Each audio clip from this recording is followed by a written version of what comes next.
대표 책임론이 나올 수도 있을 것 같습니다. 이번 혁신위의 역할 또 위원장의 자질에 대해서 좀 고민해 보지 않을 수 없는 그런 시기가 됐는데 김 위원장이 아까 얘기 나왔습니다만 정치인 출신이 아니어서 그 수사가 익숙지 않아서 정치적 언어에 익숙지 않아서 이런 문제는 사실 표면적인 이유 핑계일 수밖에 없는 것 같고요.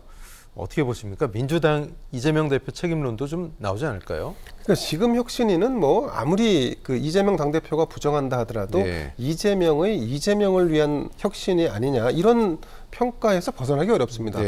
고로 만약 이 혁신위가 해산되거나 지난번 이대경 전 혁신위원장 내정에서 철회까지 한번 이 고비를 넘겼지 않습니까? 그래서 다시 한번 임명된 분이 또다시 설화로 그만둔다고 하면 이거는 이재명 당대표에게도 치명적인 상처를 남길 수밖에 없습니다. 그래서 저는 이재명 당대표는 본인이 안고 있는 사법 리스크도 계속 가져가야 되고 또 한편으로는 혁신이 또 김은경 리스크라고 하는 이 리스크도 결국 떠안고 가야 되는 이런 설상가상의 상황에 처했다.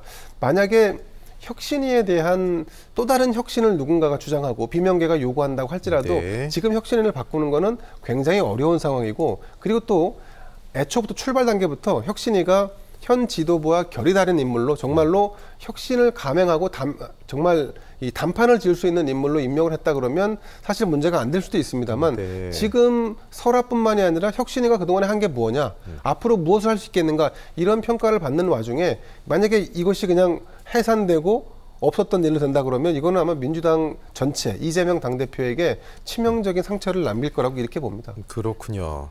자, 그런데 일각에선 김 위원장이 정치에 정확히 말하면 다음 총선에 어떤 관심이 있어서 이렇게 보폭을 넓히다 실수한 게 아니냐 이런 얘기도 있습니다. 전국을 돌면서 당원을 만나고 인사회 접촉폭을 넓히고 또 윤석열 대통령에 대해서 대통령자 빼고 치욕스러웠다 이런 얘기를 하는 것이 정치 생각이 있어서 그런 게 아니냐 이런 얘기도 있는데 박 교수님 이런 지적은 어떻게 보세요?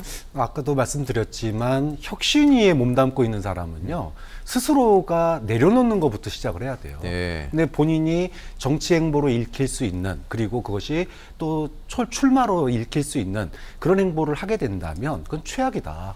그런 점에서 만약에 실제로 그런 행보로 가신다 그러면 굉장히 민주당에 부담을 줄 거다. 이미 이대경 혁신위원장에 줬던 그래서 하루 만에 사퇴했던 그 부담보다 더 큰 부담을 지금 민주당이 줬거든요. 자, 이런 상태에서 혁신위를 계속 끌고 가는 것도 문제고 또 설사 외곽에서 지원 홍보, 예를 들면 반윤석열 전선에서 외곽 지원 홍보를 한다고 그러더라도 이 이미지 자체가 이제 소위 노인 폄하 이미지가 이제 덧붙여지게 되면 이거 자체가 이제 총선에서 부담을 주는 역할이거든요. 자, 그렇기 때문에 김은경 위원장의 어떤 정치적인 역할 이 부분은 총선 국면까지는 굉장히 좀 본인의 포지션 찾기가 쉽지 않을 거다. 이렇게 볼 수밖에 없을 것 같아요.